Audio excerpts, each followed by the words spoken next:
ఇవాళ తెలంగాణ అసెంబ్లీలో చివరి రోజు సమావేశాలు జరగనున్నాయి.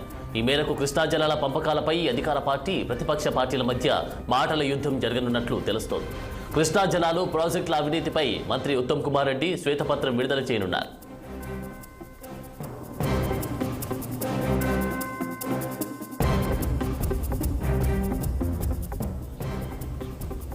ఇవాళ తెలంగాణ అసెంబ్లీలో చివరి రోజు సమావేశాలు జరగనున్నాయి.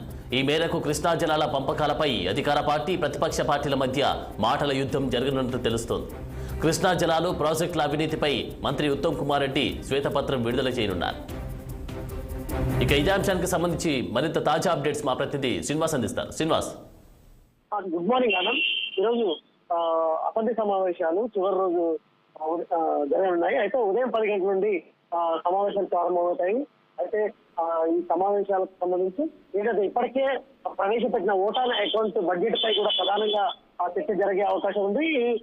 ఈ విషయంలో కూడా ఇప్పటికే ఏదైతే ప్రతిపక్ష పార్టీ బీఆర్ఎస్ ఆరోపిస్తున్న నేపథ్యంలో తెలంగాణ ప్రజలకు ఉపయోగపడే విధంగా ఈ బడ్జెట్ లేదు, ఏదైతే కాంగ్రెస్ పార్టీ ఎన్నికల్లో ఇచ్చిన హామీల మేరకు బడ్జెట్ లేదు, అదేవిధంగా దీనివల్ల తెలంగాణ ప్రజలు తీవ్రంగా నష్టపోతున్నారు, పచ్చిపూసి మారేడికాయలాగా ఉంది బడ్జెట్ అంటూ కూడా ఇటు ఆరోపిస్తున్న నేపథ్యంలో మరొక వైపు ఇటు కృష్ణా జలాలు ప్రధానంగా కేఆర్ఎంబీ విషయంలో కూడా ఇటు బీఆర్ఎస్ పార్టీ ఆరోపిస్తుంది. ఏదైతే కేఆర్ఎంబీకి కృష్ణా ప్రాజెక్టుకు సంబంధించి ఏదైతే 15 కంపౌండ్లను అప్పచెప్పడానికి కూడా పథకాలు చేసిందంటూ కూడా ఇటు ఆరోపిస్తున్న నేపథ్యంలో ప్రధానంగా వాడివేడిగా ఈ సమావేశంలో చర్చ జరగనుంది. మరొక వైపు ఇటు కృష్ణా జలాలపై కావచ్చు, అదేవిధంగా ప్రాజెక్టులపై కూడా మాటలు యుద్ధం అయితే ఇటు అధికార కాంగ్రెస్ పార్టీ కావచ్చు, అదేవిధంగా ఏదైతే బీఆర్ఎస్ పార్టీ మధ్య మాటల యుద్ధం అయితే జరిగే అవకాశం ఉంది.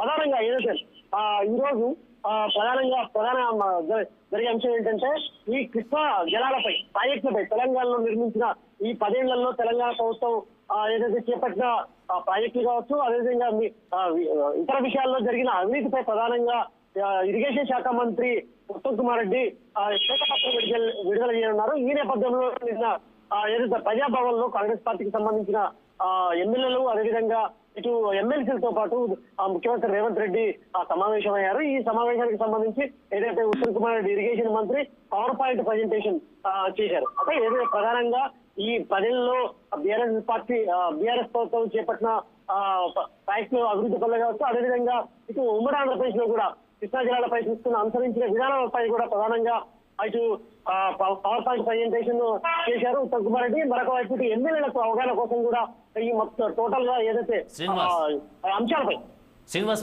మరి చెప్పండి, ఎమ్మెల్యేలకు ఎమ్మెల్సీలకు అయితే ఒక దిశానిర్దేశం చేశారు రేవంత్ రెడ్డి. అంటే కొన్ని విషయం మాట్లాడాలి, డిస్కస్ చేయాలి. బీఆర్ఎస్ ప్రభుత్వం చేసినటువంటి 10 ఏళ్లలో చేసినటువంటి ప్రతి విషయాల్లో కూడా డిస్కస్ చేయాలనేటువంటి దిశానిర్దేశం చేసినటువంటి అంశంగా మనకు తెలుస్తా ఉంది. మరి ఏ అంశాలు పరిగణలోకి తీసుకునే అవకాశం కనిపిస్తా ఉంది, వేటి మీద డిస్కస్ చేసే అవకాశం కనిపిస్తుంది? ఏదైతే ప్రధానంగా ఇప్పటికే ఇటు అధికార కాంగ్రెస్ పార్టీ కావచ్చు, ఇటు ప్రతిపక్ష బీఆర్ఎస్ పార్టీ కావచ్చు, ఈ రెండు పార్టీల మధ్య ప్రధానంగా కృష్ణా జలాలు, అదేవిధంగా కేఆర్ఎంబీ విషయంలో ఇటీవల కేఆర్ఎంబీకి సంబంధించిన సౌదిలో సమావేశం జరిగింది. ఈ సమావేశానికి సిమెంట్ కమిటీకి సంబంధించి ఇటు తెలంగాణ ప్రభుత్వం నుంచి ఈఎన్సీ మురళీధర్ రావు, అదేవిధంగా ఆంధ్రప్రదేశ్ నుంచి ఈఎన్సీ ఏదైతే నారాయణ రెడ్డి పాల్గొన్నారు, అదేవిధంగా కేఆర్ఎంబీ చైర్మన్ పాల్గొన్నారు.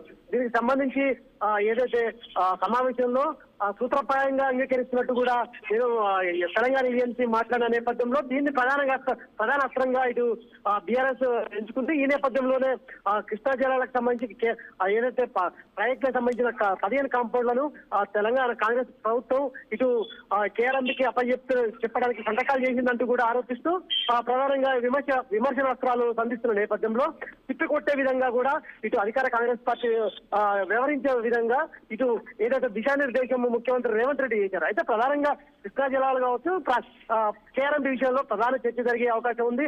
అదేవిధంగా ఈ 10 ఏళ్లలో ముఖ్యమంత్రి కేసీఆర్ ప్రభుత్వంలో, బీఆర్ఎస్ ప్రభుత్వంలో జరిగిన అవినీతిని ప్రధానంగా వివరించే ఏదైతే శ్వేతపత్రం అవినీతిపై కూడా శ్వేతపత్రం విడుదల చేసే అవకాశం ఉంది. ఇరిగేషన్ ఏదైతే మంత్రి ఏదైతే ఉత్తమ్ కుమార్ రెడ్డి. ఈ నేపథ్యంలోనే ప్రధానంగా ఇటు కృష్ణా జిల్లాలో అదేవిధంగా ఇటు కేఆర్ఎంబికి ప్రాజెక్టు అప్పచెప్పే అంశాలపై ప్రధానంగా చర్చ జరిగే అవకాశం ఉంది. మరొక వైపు ఈ నెల 13న దీనికి మేడిగడ్డకు సంబంధించి ఏదైతే మేడిగడ్డ దానికి సంబంధించిన బ్యారేజ్ లో పిల్లర్ కుంగిన నేపథ్యంలో దానికి సంబంధించిన నాసి రకమైన పనులకు కేసీఆర్ ప్రభుత్వం కూడుకుంది. ఈ నేపథ్యంలో ప్రాజెక్టు కుంగిందని కూడా ఇటు కాంగ్రెస్ ఆరోపించింది. ఈ నేపథ్యంలో ఇటు అఖిలపక్ష ఎమ్మెల్యేలని తీసుకెళ్లడానికి కూడా 13న ప్రభుత్వం ప్లాన్ చేసింది. ఈ నేపథ్యంలో అదే విధంగా బీఆర్ఎస్ పార్టీ ఆధ్వర్యంలో 13న నల్గొండలో చలో నల్గొండ పేరుతో ఏదైతే కృష్ణా నది పరివాహక జిల్లాలకు సంబంధించిన బహిరంగ సభను ఏర్పాటు చేసింది. ఈ సభలో ఏదైతే కేఆర్ఎంబికి విషయంలో ప్రధానంగా అస్త్రంగా చేసుకొని కాంగ్రెస్ విమర్శించడానికి అదేవిధంగా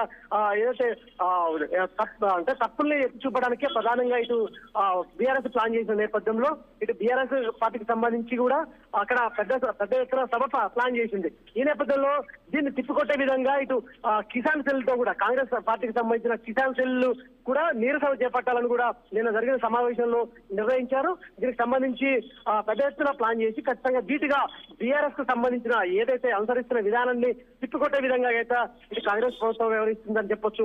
ఆనంద్. Thank you Srinivas.